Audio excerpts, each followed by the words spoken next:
Shalom. Hockey Town. Red Wings. I live next door. I'm in Windsor, Ontario, and I got my nice hat on. It's story time. Actually, I've been reading lots of nice stuff about love, and about God, and about the glory of all. But maybe it's time to switch things up. So let's just turn around. Now I can put on my naughty hat. That's what it say. It say naughty. Well, so I'm going to read you about the naughty guy that's been banished from this earth. His name is Iblis, Satan, Beelzebub, Mephistopheles, I can't say it, but the devil. Dante's Inferno, hell and damnation, judgment and criticism. No more. He's gone. He cannot be the accuser of the brethren. No more, says the Lord's kingdom age new covenant. He says, I shall forgive your iniquity and remember it no more, says the Lord. Which means Satan can't be the accuser of the brethren no more. So here's something about this guy. And this was written actually by Lazarus. Doesn't get much better than that, according to legend. And this is called the Apocalypse of Lazarus. Hello. Hello to Morg. This is something about death. And he's into all that stuff. He's a sword swallower that would become the Antichrist in a different reality that's being cut short exactly as Jesus foretold in Matthew 24:22. And so that all flesh would not be lost. But Morg official, check him out. He's got the 666 on the wall right behind him, and he's a sword swallower. And it's an atheistic religion, but his love light is still on. I'm his brother, and I lift up his opinions because he's got a lot of valuable opinions. But thank God that he's not going to die from a sword, and he won't arise, because the mystery of God has been that there's always absolutely two different futures in the Bible. The real future where we're going in the latter days, man shall beat their swords into plowshares and remember the ways of war no more, Isaiah 2. In the latter days, no matter what interpretation or translation rather that you look, in the latter days, you cannot have that reality and Armageddon too. The Zechariah prophesying nuclear, where eyes would consume away in their socket, tongues consume away in their socket, and the flesh as people stand.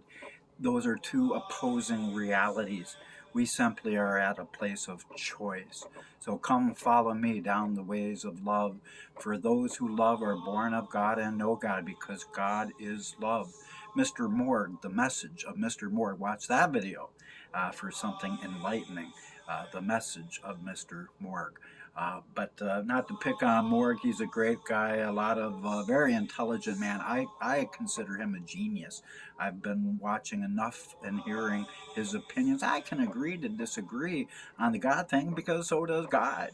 And he does so in his kingdom age new covenant of Jeremiah 31 verse 33 to 35. I am the messenger of Malachi 3:1, the covenant message, and it says so. And that message proves that God so loved the world that he gave his only begotten love, so that whosoever would love would not perish but have everlasting life. And there's nothing naughty about none of that.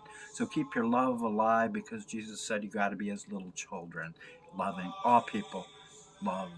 And the kingdom age covenant given to all men. He says, I am going to write my love and my law on your hearts, and no one will need to be taught about him anymore. So the ignorance that Morg official is spreading is permissible in his permissible will.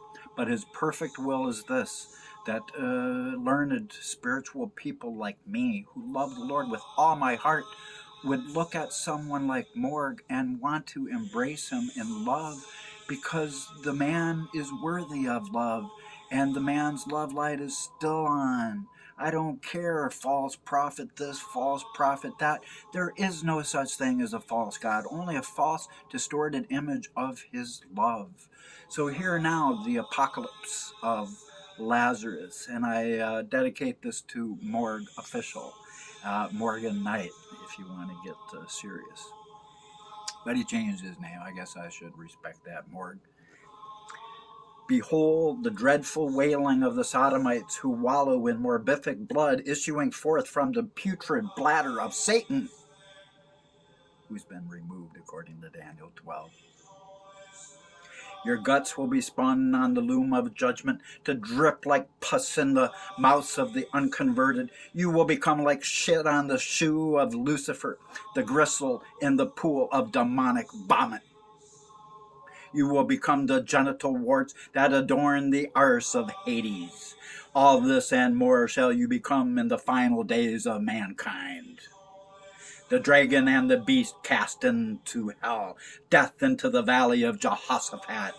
The earth shall shake at the end of days, and men will flee into holes and caves. All hail the swarm of Shedom that cometh like flies from the bottomless pit.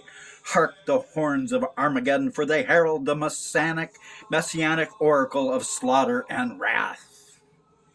Apocalypse, an oracle of darkness. Apocalypse of brimstone and fire. Apocalypse, the horror of Babylon. Apocalypse, demonic holocaust. Apocalypse, the shattered universe. Apocalypse, a fellowship of death. For Morgue. Apocalypse, the number of the beast. Apocalypse, the devouring locust. Apocalypse, a holy revelation. Apocalypse, the seventh seal of God. Apocalypse, seducer of men. Apocalypse, seducer of the whole earth. Apocalypse, a pale horse of death, reserved for Morgue Official. Apocalypse, satanic war machine that he would muster up. Apocalypse, the dragon of chaos. Apocalypse, the dead will be reborn. Apocalypse, the unveiling of truth, the unveiling of love.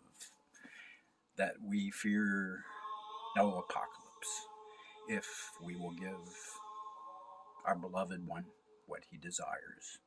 It is written in Jeremiah 30:24, and I better turn back to the nice part now. There we go. Nice.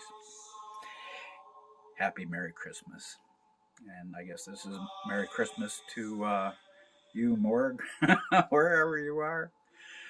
But he says, the Lord, to all of us, again, the words resound of Jeremiah 30:24. He says, I shall return my terrifying anger, and I shall stop the fast-rising great tribulation if the people of earth will turn to him as the one world religion of John 10:16. So there should be one good shepherd over all the flocks as they come, as they hear his unconditional voice of love. Peace be still. He cries, will you awaken to the soft, gentle voice of love that can only put a smile on my face? I'm alcoholic. I should have been dead a long time ago. But the apocalypse was upon me, and the revelation. And I bring the revelation of the lawless one who would become that after he dies and resurrects according to Revelation 13:13. Who dies by a sword? Come on. A sword swallower. This is all foreseen, nothing new. Well, many blessings to all, good tidings to all. And back to the naughty side. Never forget, there's a great video online of Anton LaVey, Deathbed Confession.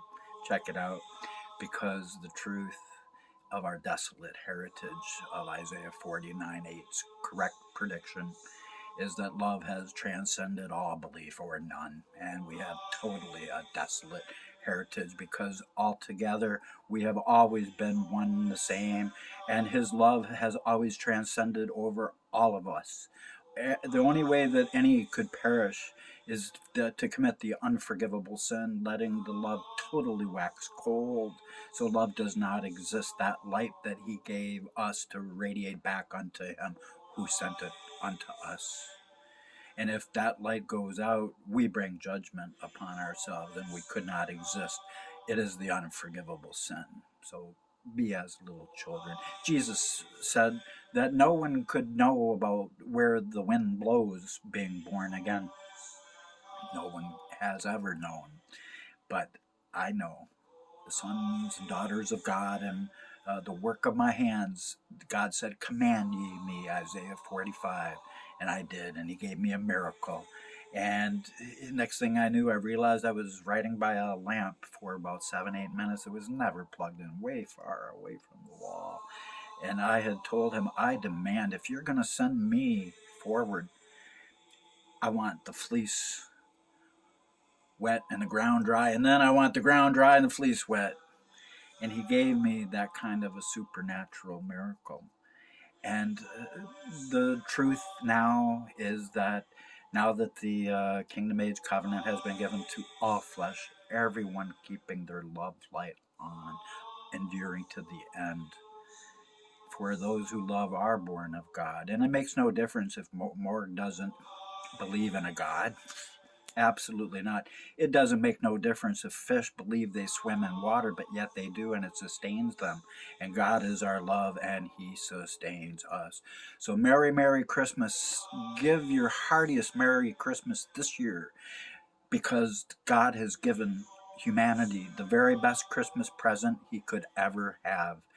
This is the manifestation of the vision of Habakkuk 2. Yea, though my soul has been transgressed by wine, and my soul not upright. Smoking a little bit of herbal bud here in Canada. I'm not far from Detroit there. Actually, I am American. Born in Detroit City.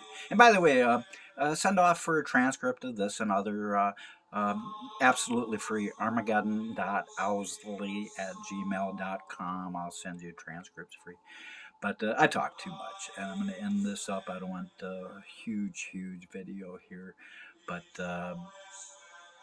take a moment, be thankful, and realize that the hearts of the fathers have to turn to the children, and the children's hearts have to turn to the fathers.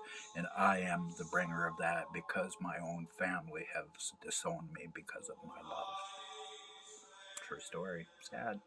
But I love them, and my love transcends their indifference towards me. There's nothing worse than indifference from those that you love.